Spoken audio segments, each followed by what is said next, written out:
Jika konten ini bermanfaat, jangan lupa like dan subscribe ya. Dan support pada kolom komentar dan nyalakan lonceng. Assalamualaikum warahmatullahi wabarakatuh. Salam satu air. Oke guys, hari ini saya tidak bosan-bosan untuk mengedukasi tentang infusurya ya. Masih ada yang bertanya infusurya itu cara memberi pakannya kepada buraya macam mana ya. Oke, hari ini kita hanya membahas tentang membersihkannya infusurya. Ini yang paling gampang, caranya paling gampang ya. Oke, yang pertama kita pastikan kita sudah mempunyai infusurya yang untuk dipanen ya. Jadi macam mana kita mau bersihkan infusurya kalau kita tidak mempunyai infusurya yang mau dipanen gitu kan. Nah, ini contohnya. Nah, ini infusuryanya melimpah teman-teman ya. Nah, oke, ini yang baru 1 hari ya. Jadi dia masih bergerombol. Ini kita lihat yang sudah beberapa kali kita panen. Ini lebih merata gitu ya. Nah, itu infusurya juga. Nah, kalau infusurya belum bersihkan gitu guys, airnya kan kelihatan air macam air masih kotor gitu ya, air yang mengandung organik. Air ini air fermentasi ya, dalam air, jadi masih kotor. Dan kita lihat di situ masih banyak belatungnya, ulat-ulat gitu ya. Nah, inilah yang perlu kita bersihkan sebelum kita berikan kepada buraya, baik buraya cupang maupun buraya gupi ya. Nah, setelah kita mempunyai lubukan infusurya yang siap dipanen seperti ini, itu kan padat sekali guys. Nah, padat sekali. Nah, kita kembali ke alat dan bahan untuk pembersihan. Nah, yang pertama alat yang kita pakai itu saringan artemia. Saring artemia ini ramnya sangat halus guys. Jadi kalau kita saring dengan ini, belatung-belatung nanti akan terfilter di sini. Jadi yang tembus hanya ya, infusuryanya ya. Nah, ini cukup. Kalau nggak ada kain kasa, kain halus juga nggak apa-apa guys ya. Cari bekas-bekas baju atau bekas kain yang kira-kira rapat ramnya ya. Nah, oke, yang kedua ini guys, kita siapkan wadah ya. Saya tidak mengatakan menyiapkan toples, tapi menyiapkan wadah. Siapkan wadah 2 yang aplikasi. Nah, kawan-kawan terserah mau ngambil infusuryanya pakai alat apa, terserah. Kalau saya biasanya menggunakan ini guys ya. Nah, jadi mengambilnya gini guys. Jadi kita ambil yang banyak infusuryanya saja. Nah, iya kan infusuryanya masuk semua tuh guys. Jadi dengan lendir-lendir sekali ya, dengan lendir-lendir organik ya, masuk ke sini gitu. Jadi mau tidak mau ini ya masih kotor gitu guys. Nah, setelah itu ini bisa langsung disaring, boleh apa-apa. Tapi karena saya mau uji coba gitu kan, untuk biar kawan-kawan nanti tahu memperbandingkannya sebelum dibersihkan dengan sesudah dibersihkan, makanya ini saya masukkan saja dulu sini ya. Nah, seperti itu guys. Kan masih wah kali ya. Kita ambil yang ini lagi. Ini yang masih ada binatangnya, ulat-ulatnya, kita ambil aja guys. Ulat-ulatnya ini tidak kita buang guys ya. Nanti kita belikan kepada ikan pelati.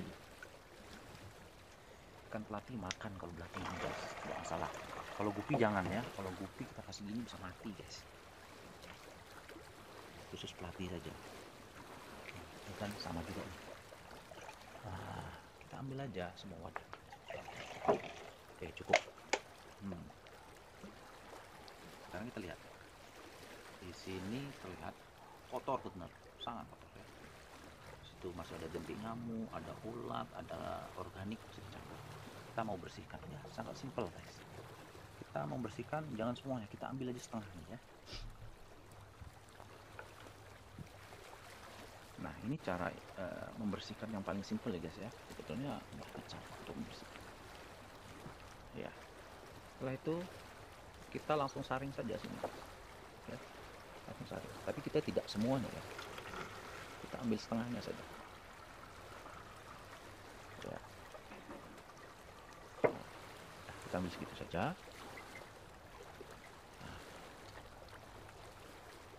Oke, jangan semua. Ini nanti bisa untuk bahan perbandingan juga guys ya.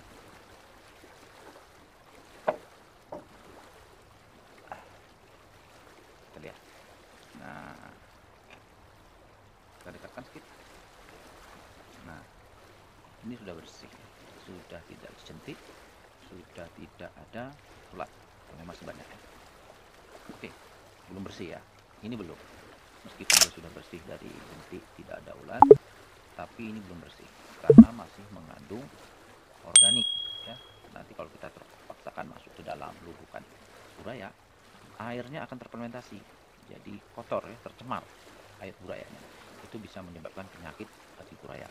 Nah, macam mana caranya supaya air ini tidak tercemar dimasukkan ke dalam lubukan? Jadi supaya airnya tidak tercemar, saya menambahkan ini guys, air ketapang ya. Air ketapang saya masukkan di situ, terus tambah air putih, air biasa.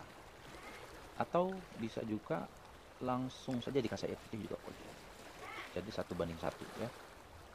Oke, nanti airnya tidak kotor lagi gitu guys. Selain tidak kotor, tidak ada jentiknya, dia juga sudah agak bersih ya. Nah, ini kita tambahkan ya.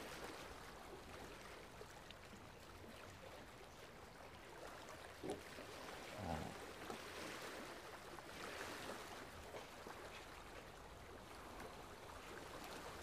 ya. Jadi airnya sudah menjadi lebih baik ya, karena ketapang ini bisa menetralkan pH kalau di airnya terlalu masam, terus bisa juga menghilangkan air bila tercemar ya, menetralkan kalau air tercemar itu dengan air ketapang. Air ketapang ini sudah ada kadar garamnya, ketika saya rendam kemarin sudah ada garamnya gitu guys. Nah, ini tinggal kita endapkan saja beberapa menit, sekitar 5 menit kita endapkan, nanti dia otomatis infusorianya akan naik ke atas. Kita tambahkan air putih guys, air putih bersih. Nah, jadi tidak kuning betul. Nah, ini kalau dicampurkan ke lubukan ikan sudah nggak bahaya ya, sudah nggak bahaya. Paling tidak kita kasih seperempatnya dulu, nanti sudah sejam atau tengah hari seperempatnya lagi, sorenya seperempat, sudah oke tuh, makanannya sehat, jadi burayanya juga sehat ya. Oke, kita akan cek di tempat yang gelap ya, supaya kita bisa melihat ya. Ini ketika kita dekatkan, nah lihat guys, dia naik ke atas terus semua. Tapi kalau jarak dekat